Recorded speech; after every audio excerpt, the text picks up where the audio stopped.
Hello, ഇന്നൊരു പുതിയ പരീക്ഷണമാണ്. നിങ്ങളാരും കണ്ടിരിക്കാൻ വഴിയില്ല. ഇത് നല്ല വരിക്കച്ചക്ക ഉണങ്ങി കീറി ഉണങ്ങി വെച്ചേക്കുന്നതാണ്. കഴിഞ്ഞ സീസണിൽ കഴിഞ്ഞ മഴക്കാലത്ത് ഞാൻ ചെയ്തു വെച്ചതാണ്.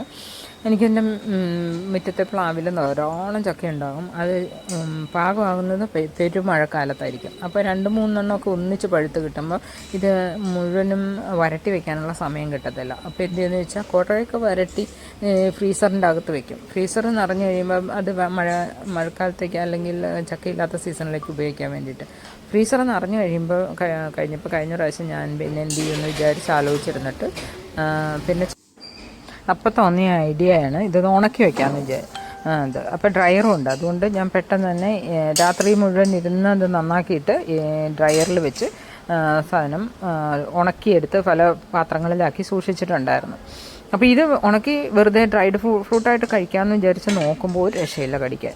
അപ്പോൾ എന്ത് ചെയ്തു, വീണ്ടും ഞാൻ തന്നെ ആലോചിച്ച് കണ്ടുപിടിച്ച വഴിയാണ്. നല്ലപോലെ ശർക്കര വരട്ടിയിട്ട് അതിൻ്റെ അകത്തേക്ക് ശർക്കര പാനിയാക്കിയിട്ട് അതിൻ്റെ അകത്തേക്ക് കുറച്ച് ഏലക്ക ജീരകമൊക്കെ ഇട്ട് അതിൻ്റെ അകത്ത് ഇട്ടൊന്ന് ചൂടാക്കിയിട്ട് എടുത്ത് ടിന്നിൻ്റെ അകത്ത് എടുത്ത് മാറ്റി വയ്ക്കും.